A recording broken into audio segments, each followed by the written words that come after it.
সংযুক্ত আরব আমিরাতে চিত্র পরিচালক অনন্য মামুনের উদ্যোগে বাংলা কার্নিভাল নামক একটি সাংস্কৃতিক অনুষ্ঠানে হামলার ঘটনা ঘটেছে।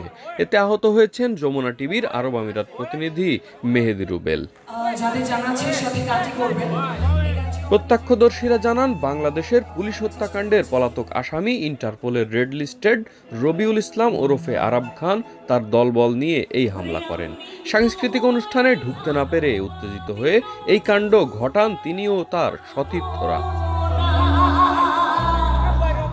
যে অপ্রীতিকর ঘটনাটা ঘটেছে সেটা হচ্ছে একজন চিহ্নিত ক্রিমিনাল, একজন চিহ্নিত সন্ত্রাসী, একজন চিহ্নিত অপরাধী এবং পুলিশের খাতায়, বাংলাদেশের পুলিশের খাতায় ওয়ান্টেড একজন ক্রিমিনাল জোর করে তার কিছু অপরাধী দুষ্কৃতকারী সঙ্গী সাথীকে নিয়ে এই হলে ঢুকে পড়ে।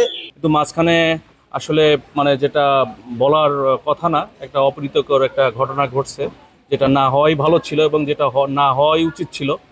যমুনা টিভির সম্মানিত একজন সাংবাদিক উনি আহত হয়েছে। এটা আসলেই দুঃখজনক এবং এটার আমরা তীব্র নিন্দা জানাই, যে এটা আসলে হওয়ার কথা ছিল না, যেটা আসলে আমরা আশা করি নাই। একটা অপ্রীতিকর ঘটনা ঘটছে, অ্যাকচুয়ালি সেটা ঠিক ছিল না।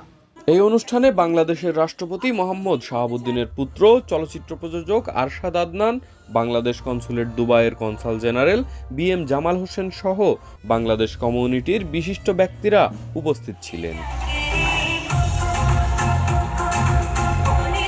অনুষ্ঠানে আরাব খানের প্রবেশ নিষিদ্ধ থাকার পরেও আরাব খান ও তার দল জোরপূর্বক অনুষ্ঠান স্থলে ঢুকতে গেলে নিরাপত্তা কর্মীরা প্রতিবন্ধকতা সৃষ্টি করে।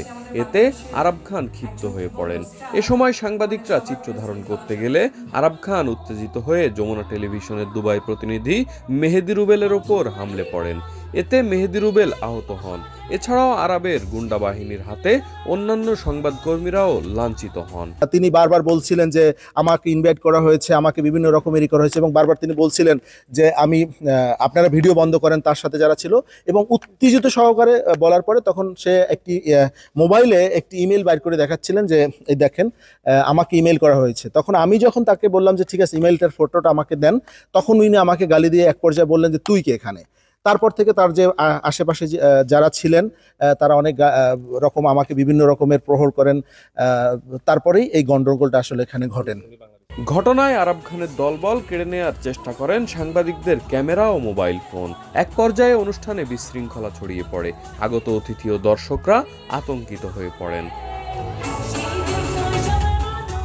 এ সময় আরাব খান সহ অন্যান্যদের শান্ত হবার অনুরোধ জানালে আরাব খান উত্তেজিত হয়ে নিজেকে ভারতীয় নাগরিক হিসেবে দাবি করে।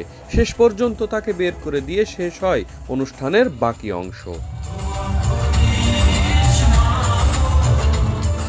আরব আমিরাতের আজমান শহরে ইন্ডিয়ান অ্যাসোসিয়েশন হলে এই অনুষ্ঠানের আয়োজন করা হয়। ঘটনা প্রসঙ্গে কিছু না জানিয়েই অনন্য মামুন সাংবাদিকদের চোখ ফাঁকি দিয়ে অনুষ্ঠানস্থল ত্যাগ করেন। পরবর্তীতে আয়োজকদের অন্যান্যরাও কথা বলতে নারাজ এ প্রসঙ্গে।